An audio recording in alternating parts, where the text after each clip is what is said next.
रामकृष्ण हरी माती माऊली यूट्यूब चॅनलमध्ये आपलं सहर्ष स्वागत. आपण करतोय संत तुकोबाराय यांच्यासोबत पालखी सोहळा पंढरीची वारी. खरं तर आजचा मुक्काम होता बोरगाव येथे आणि बोरगावापासून पिराची कोरोली असा आजचा प्रवास आहे.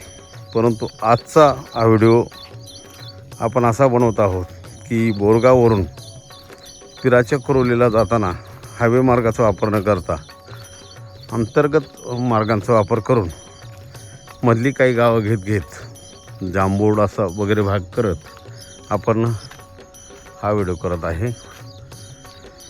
पालखी मार्ग हायवेने आहे, परंतु आम्ही शेतातले मार्ग आज निवडलेला आहे. थोडा शॉर्टकट पण आहे आणि चालायला बरं वाटतं. शेतीमधून बरेच दिवस न चालल्यामुळं, हायवेने चालल्यामुळं कंटाळवाणा प्रवास होतो, म्हणून आपण आज शेताच्या रस्त्यातून निघालेलो आहोत. सकाळचे 7 वाजलेले आहेत.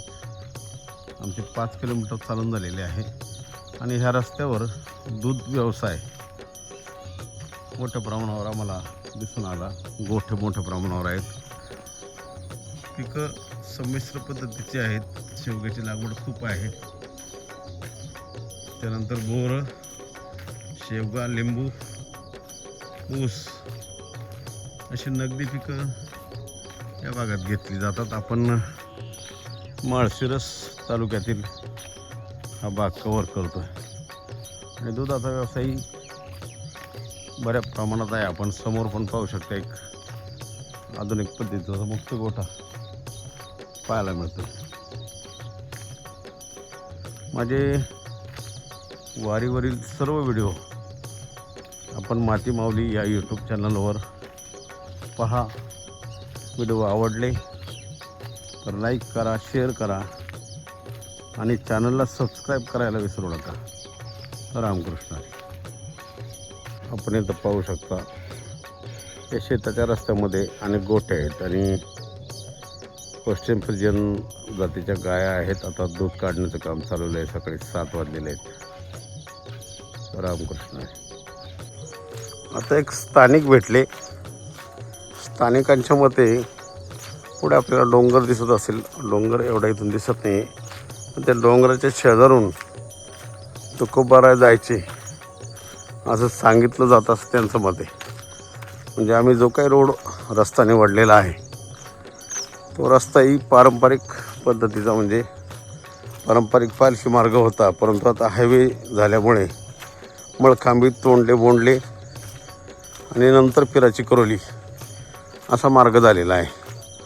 आणि वारकऱ्यांची संख्या लक्षात घेता इकडून सर्व वारकरी येणे शक्य पण नाही, कारण शेतातले छोटे छोटे रस्ते आहेत आणि ते पुढे झूम करून दिसणार नाही.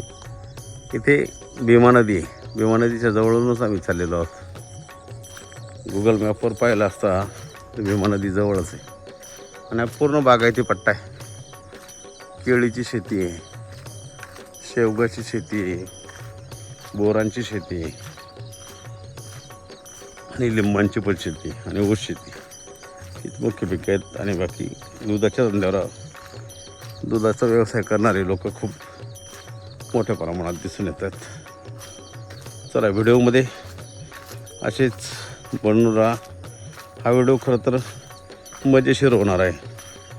म्हणजे आता हा जो 14-15 किलोमीटरचा आमचा प्रवास असणार आहे, याच्यामध्ये आम्हाला आंघोळी करायला मिळतील का, जेवायला मिळेल का, हा सगळा थोडा मनोरंजनाचा भाग आला. म्हणजे आपण जर मुख्य दिंडी सोडली तर आपली व्यवस्था होईल का, हा असा प्रयत्न आम्ही आज करत आहोत. व्हिडिओमध्ये आपण संपूर्ण व्हिडिओ पहा. व्हिडिओमध्ये मी संपूर्ण चित्रण दाखवणार आहे. आजचा व्हिडिओ थोडा मोठा होऊ शकतो.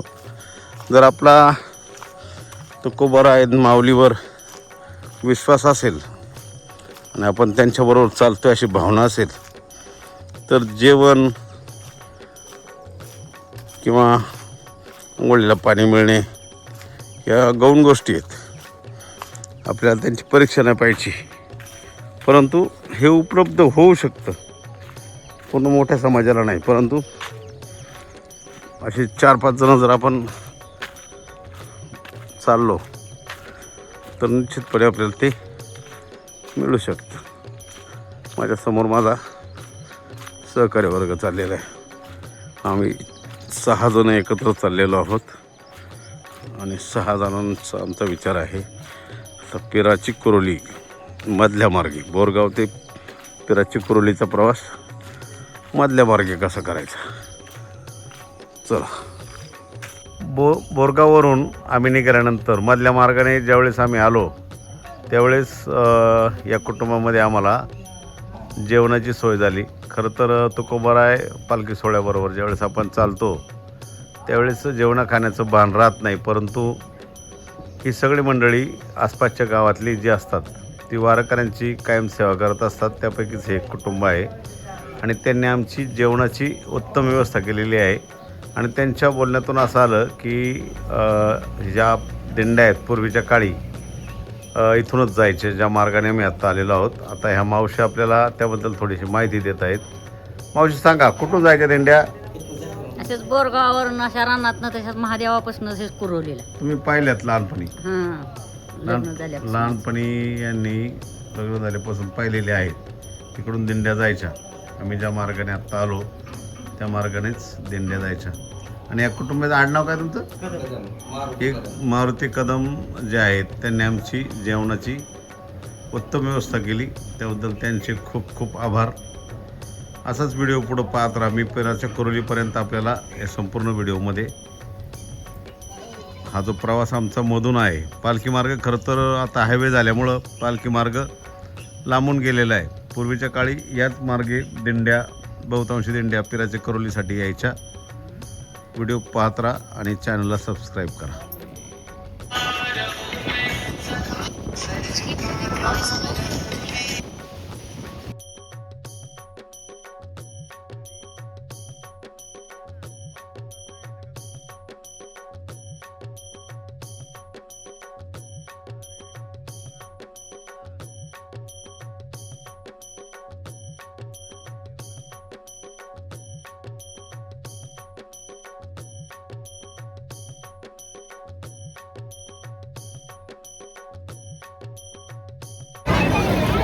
रामकृष्ण हरी. अशा पद्धतीने आम्ही आता मुख्य दिंडी मार्गावर आलेलो आहोत, जिथं संतश्रेष्ठ ज्ञानोबाराय आणि संतश्रेष्ठ तुकोबाराय या दोन्ही पालख्या एकत्र झालेल्या आहेत. आपण पाहू शकता इतकी गर्दी झाली, खूप मोठ्या प्रमाणात गर्दी आहे. आम्ही पिराची कुरोली येथे आहोत. आजचा व्हिडिओ इथं संपवतो. चॅनलला सबस्क्राईब करा, शेअर करा आणि कमेंट करा. रामकृष्ण हरी.